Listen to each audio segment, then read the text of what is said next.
Assalamualaikum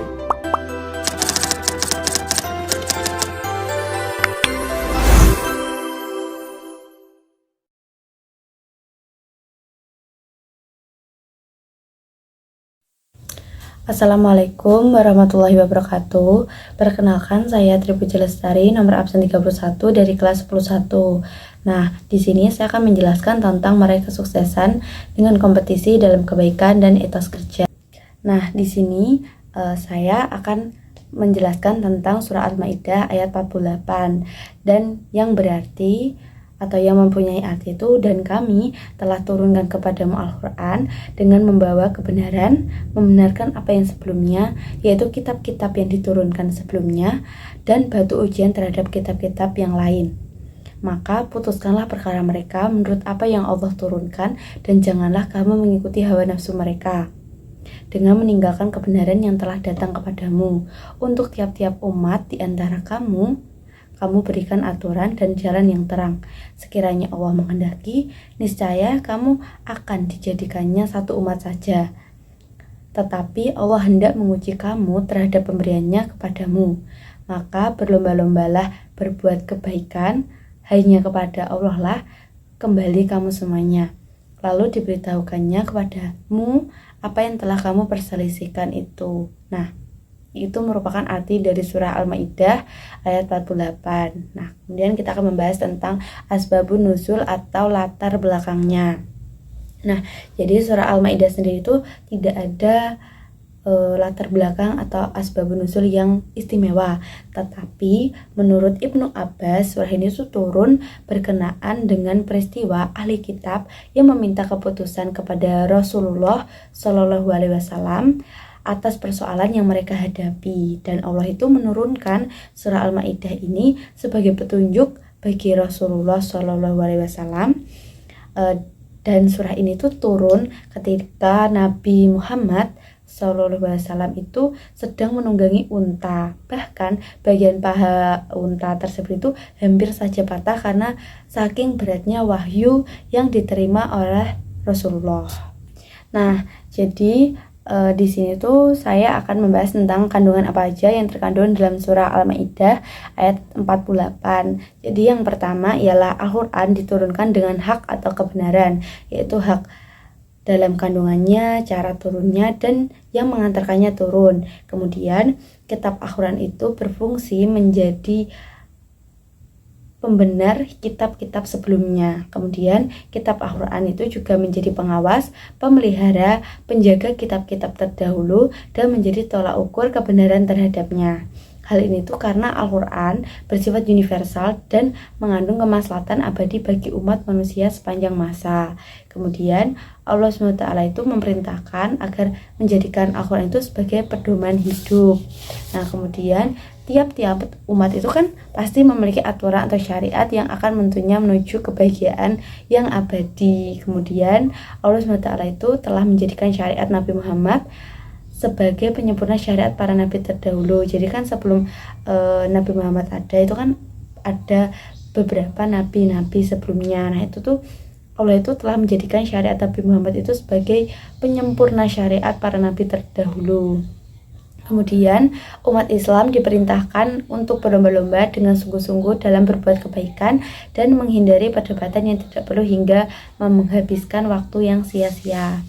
Nah, perintah untuk berlomba-lomba dalam hal kebaikan atau fastabiqul khairat itu juga terdapat pada surah Al-Baqarah ayat 148. Nah, yang artinya itu seperti ini. Dan bagi tiap-tiap umat ada kiblatnya sendiri yang ia menghadap kepadanya, maka berlomba-lombalah dalam berbuat kebaikan. Di mana saja kamu berada, pasti Allah akan mengumpulkan kamu sekalian pada hari kiamat. Sesungguhnya Allah Maha Kuasa atas segala sesuatu. Nah, itu merupakan arti dari surah Al-Baqarah ayat 148. Nah, ayat tersebut itu secara tegas memerintahkan kita untuk berlomba-lomba dalam kebaikan, dan apabila seseorang itu melakukan suatu amal kebaikan itu pasti akan mendapatkan balasan yang setimpal dari Allah SWT.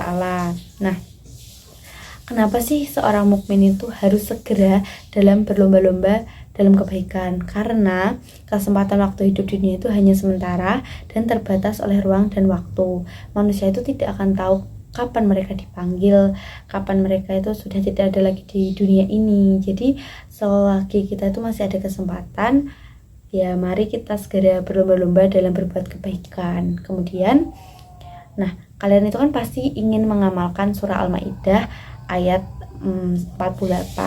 Nah, dalam kehidupan sehari-hari, nah kita tuh bisa mengamalkannya dalam 6M, yaitu 1. Mengawali suatu amal kebaikan dengan membaca basmalah dan berdoa kepada Allah SWT. Nah, ketika kita mengawali suatu amal kebaikan dengan membaca basmalah dan berdoa itu, kita diharapkan itu pasti diberikan kelancaran dan kemudahan dalam melakukannya.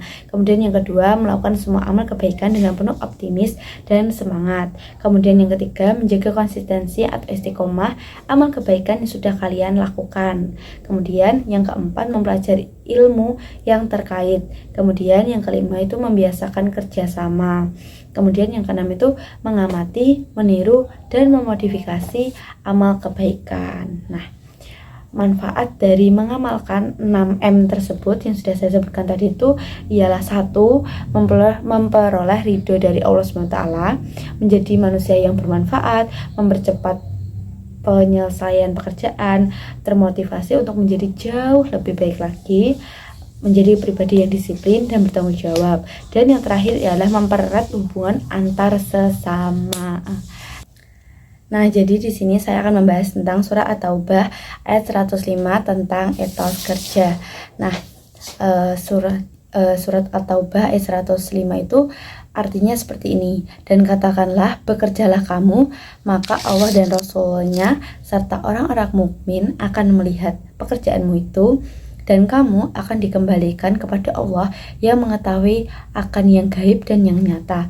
Lalu diberitakannya kepada kamu apa yang telah kamu kerjakan. Nah, kandungan dari surah At-Taubah ayat 105 yaitu Allah SWT itu memerintahkan untuk beramal soleh hingga manfaatnya itu bisa dirasakan oleh diri sendiri maupun masyarakat luas. Kemudian setiap amal akan dilihat oleh Allah SWT, Rasulullah, orang mukmin di akhirat kelak. Kemudian janganlah memeras amalnya yang sudah banyak untuk bekal hidup di akhirat. Kemudian setiap manusia itu akan kembali ke akhirat dan menerima balasan amal perbuatannya. Kemudian bahkan dalam Al-Quran itu kata yang berarti bekerja itu diulang sebanyak 412 kali. Penyebutan kata bekerja yang sedemikian banyak di Al-Quran itu menunjukkan bahwa masalah kerja itu sangatlah penting bagi kehidupan manusia.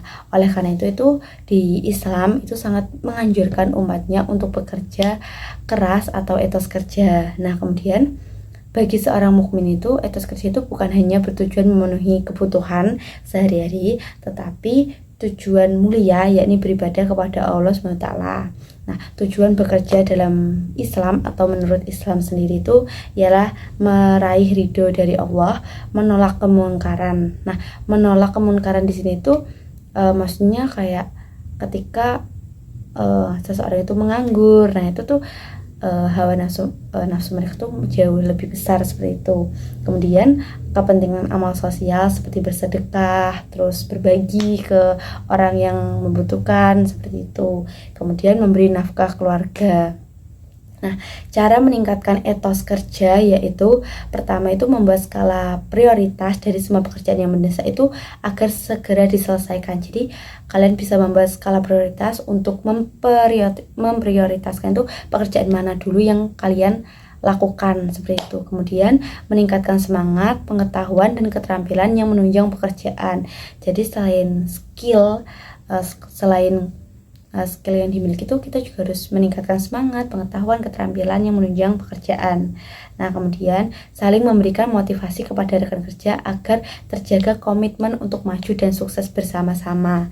Nah, ketika kita saling memberi motivasi kepada sesama rekan kerja itu kan pasti akan memberikan rasa kayak kita bisa gitu. Jadi ada komitmen bersama-sama. Jadi kita tuh nggak melaluinya sendiri, tetapi kita melaluinya itu bersama-sama. Jadi akan jauh lebih ringan apabila kita tuh bekerja sama seperti itu. Kemudian menciptakan suasana kerja yang nyaman dengan saling menjaga perasaan rekan kerja. Nah, menciptakan suasana kerja yang nyaman itu kayak dalam suatu pekerjaan itu kita tidak boleh membeda-bedakan atau yang sekiranya itu bisa mengakibatkan pertengkaran seperti itu, karena ketika suasana kerja yang nyaman itu akan tercipta kerja yang baik seperti itu. Kemudian melibatkan teknologi canggih dalam proses pekerjaan. Nah, seperti yang kita ketahui di zaman sekarang itu pasti banyak sekali teknologi yang menunjang adanya pekerjaan. Nah, kita tuh tidak boleh gaptek atau tidak boleh kita harus